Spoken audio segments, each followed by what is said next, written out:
জানানিম শারদাম দেবীম রামকৃষ্ণম জগদ্গুরুম পাদপদ্মে ত্বয়োশ্রিত্বা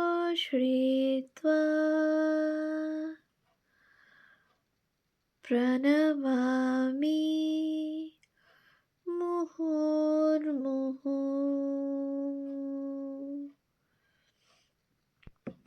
পূজনীয় স্বামী লোকেশ্বরানন্দজি মহারাজের সম্পাদনায় রচিত শতরূপে সারদা গ্রন্থ থেকে পাঠ। পৃষ্ঠা সংখ্যা 407। শ্রীরূপিণী। লোকশিল্পের প্রধান কথা হল ইয়ত্র লগ্নং হি হৃৎ, হৃদয় যার সঙ্গে যুক্ত আছে। শিল্পগুরু শুক্রাচার্যের মতে তাই হল লোকশিল্পের প্রাণ, লোকশিল্পের ভাষার রূপ।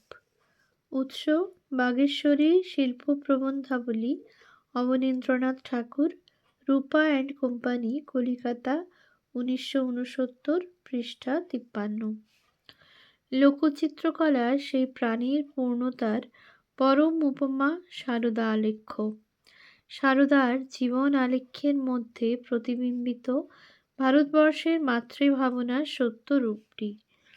আর সারদা আলেখ্যেও প্রতিষ্ঠিতা ইলোরা মহাবলীপুরমের ভাস্করায়িত সুপ্রাচীন মাতৃমূর্তি, তবে ভিন্ন আঙ্গিকে, ভিন্নতর সুষমায়।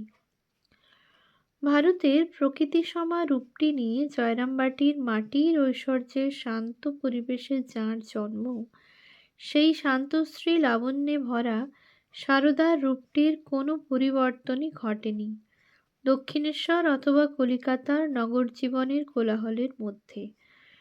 সারদার সুখাসনে বসা প্রতিকৃতিটি তার উজ্জ্বল প্রমাণ।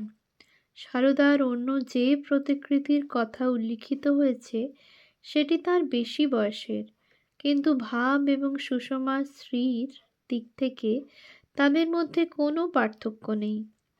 সারদার ভিন্ন ভিন্ন সময়ে তোলা নানা প্রতিকৃতি আমরা দেখেছি, কিন্তু প্রত্যেকটি প্রতিকৃতিতেই সেই একই চেতনা, একই ভাবনা ও একই অনুভূতির দিব্যদ্যুতি বিদ্যমান।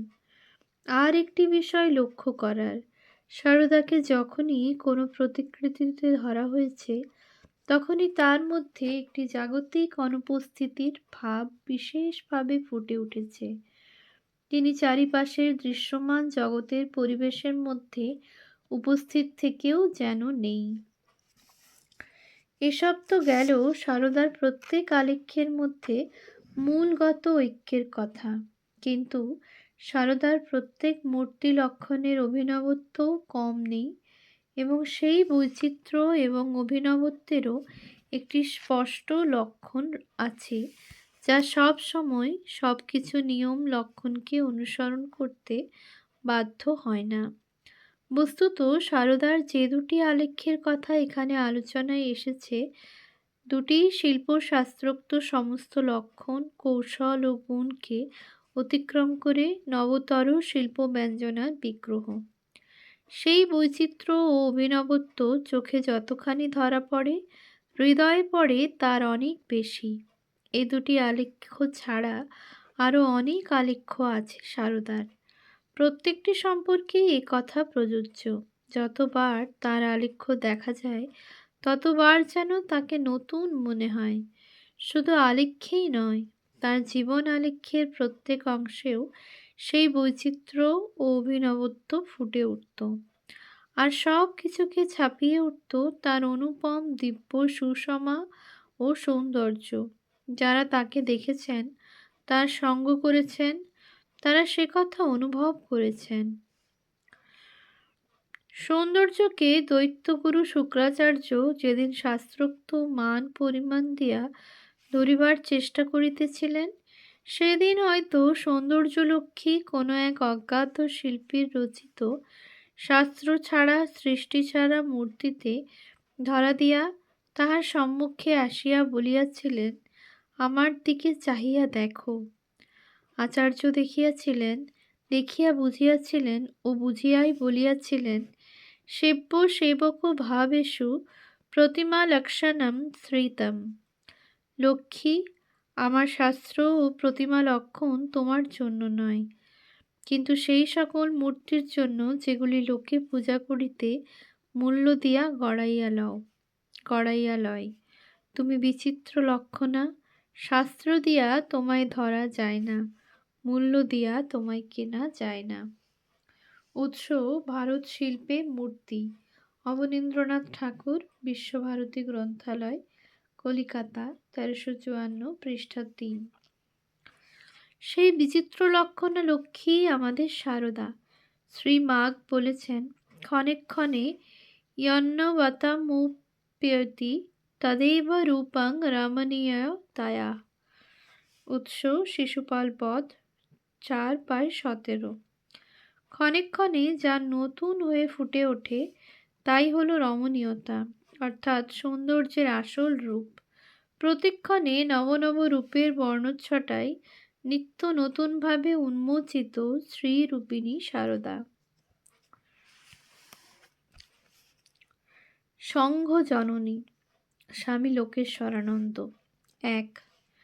শ্রীরামকৃষ্ণ একা আসেননি, চিহ্নিত ব্যক্তিদের সঙ্গে এনেছিলেন। তিনি নিজে যেমন অসাধারণ, এরাও তেমনই অসাধারণ। সবাই এক ছাঁচে ঢালা, আপাত দৃষ্টিতে অনেক অমিল, কিন্তু চারিত্রিক বৈশিষ্ট্যে এক। সবারই এক লক্ষ্য, এক পথ। সবাই যেন শ্রীরামকৃষ্ণকেই খুঁজছিলেন। শেষে অপ্রত্যাশিত যোগাযোগের ফলে তাঁর সান্নিধ্যে এসে উপস্থিত হলেন সামান্য সময়ের ব্যবধানে, আর শ্রীরামকৃষ্ণও যেন তাঁদের অপেক্ষায় ছিলেন। শ্রীরামকৃষ্ণ সংঘ বলে যা আজ বিশ্ববিখ্যাত, তা বীজ আকারে রূপ পরিগ্রহণ করে এসব অন্তরঙ্গ ভক্তদের নিয়ে।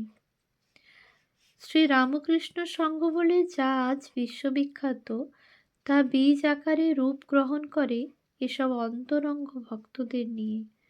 শ্রীরামকৃষ্ণ এদের ভাবী জীবনের জন্য তৈরি করতে থাকেন। ঈশ্বর লাভই জীবনের একমাত্র উদ্দেশ্য, একথা তাদের স্মরণ করিয়ে দেন।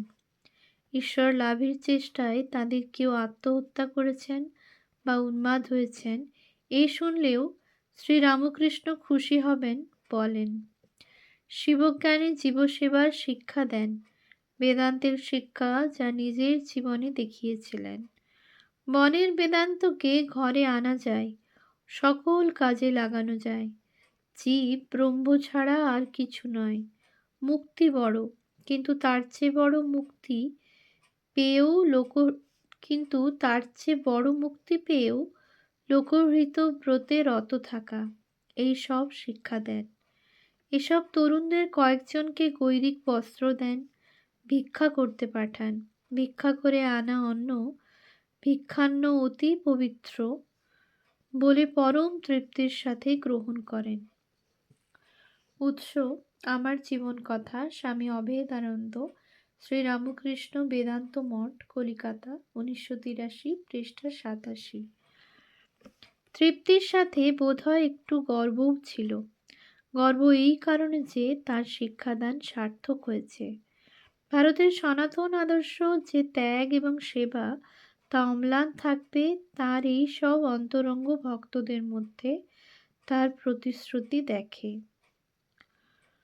তিনি প্রেম ও পাথার ছিলেন সত্য, কিন্তু শিক্ষক হিসেবে নির্মম।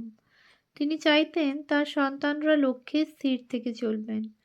শ্রীরামকৃষ্ণ অপূর্ব এক প্রেমের সূত্রে তাদের গেঁথে রেখেছিলেন।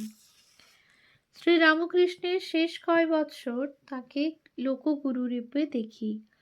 ধর্মপিপাসু বিভিন্ন সম্প্রদায়ের অগণিত মানুষ ছুটে আসে তার কাছে তার অমৃত বাণী শোনার জন্যে। অনেকে তাকে পরম উৎসাহে অবতার বলে পূজাও করেন।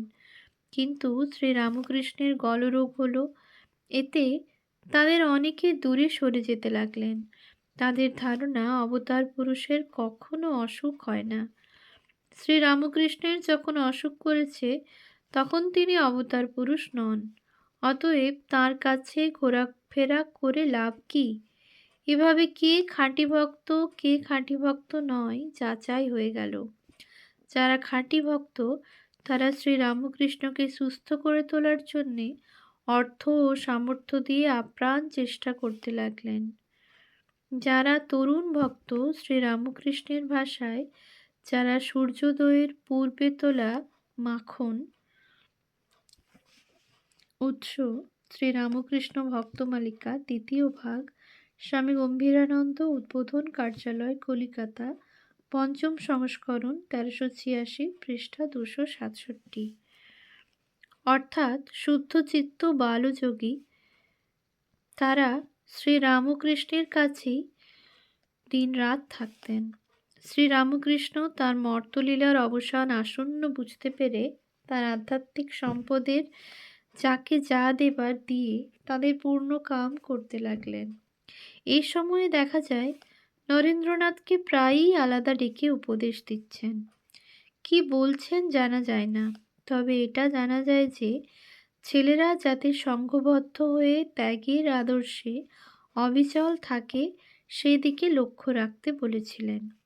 এই সম্পর্কে স্বামীজির 26শে মে 1890 খ্রিস্টাব্দে লেখা এক পত্রে দেখতে পাই, তিনি বলছেন, আমার উপর তাহার নির্দেশ এই যে তাহার দ্বারা স্থাপিত এই ত্যাগী মণ্ডলীর দাসত্ব আমি করিব। ইহাতে যাহা হইবার হইবে এবং স্বর্গ বা নরক বা মুক্তি যাহাই আসুক লইতে রাজি আছি। তাহার আদেশ এই যে তাহার ত্যাগী সেবকমণ্ডলী যেন একত্রিত থাকে এবং তজ্জন্য আমি ভারপ্রাপ্ত।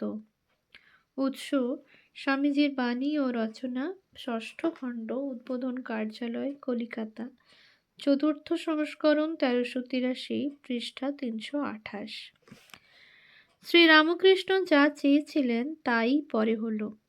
এই সব ছেলেরাই সন্ন্যাস নিয়ে রামকৃষ্ণ সংঘ করলেন। বস্তুত শ্রীরামকৃষ্ণের অসুখটা যেন একটা উপলক্ষ।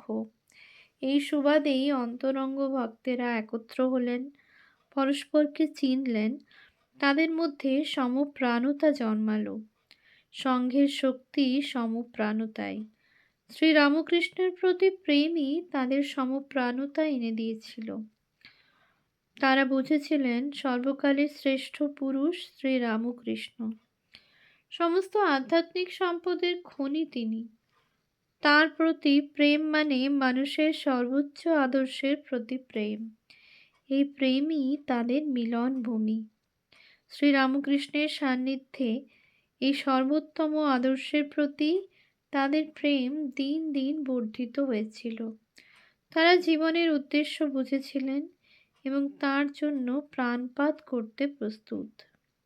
তাদের লক্ষ্য এক, পথ এক, দৃঢ়তাও এক। সংঘের বীজ একতার মধ্যে। শ্রীরামকৃষ্ণই এই একতার মূলে। তিনিই এই সংঘের দেহ ও আত্মা। সত্য এ সংঘের প্রাণ ও কেন্দ্র। কেমন সাম্প্রদায়িকতা থাকবে না এ সংঘে। সত্য এ সংঘের প্রাণ কেন্দ্র। কোনো সাম্প্রদায়িকতা থাকবে না এই সংঘে। 2. 1886 খ্রিস্টাব্দের আগস্ট মাসে কাশীপুর উদ্যানবাটিতে শ্রীরামকৃষ্ণ মহাসমাধিতে লীন হলেন। তার অনেক সেবা ভক্তেরা করেছিল, কিন্তু সঙ্গে সঙ্গে ভক্তেরা আর একজনের সেবাও লক্ষ্য করেছিলেন, সারদা দেবীর।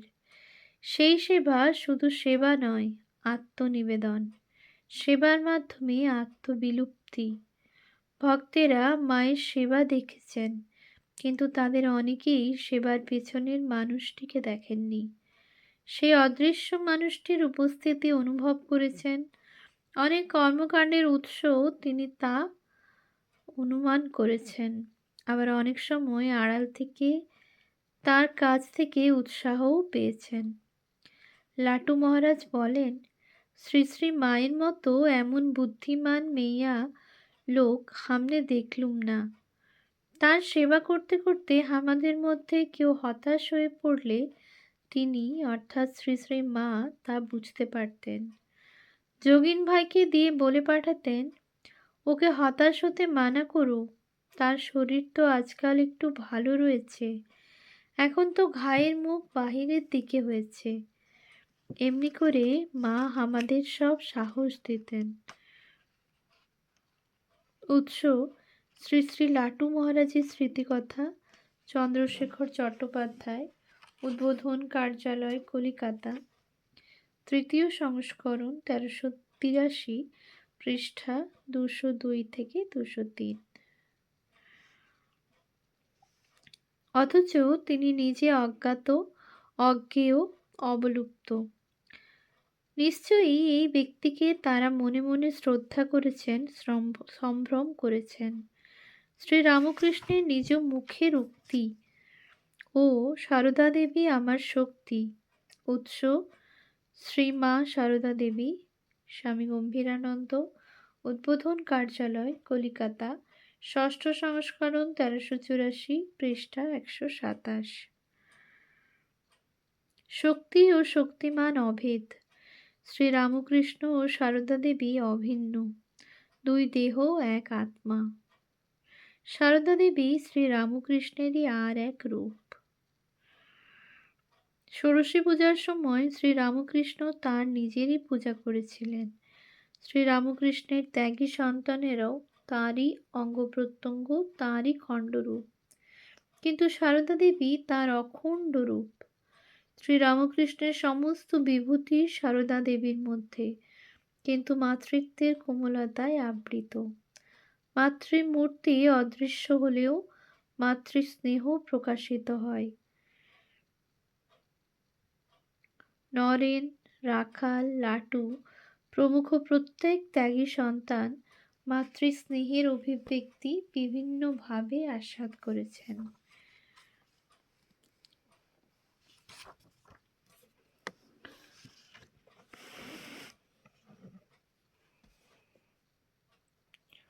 ওম শান্তি শান্তি শান্তি।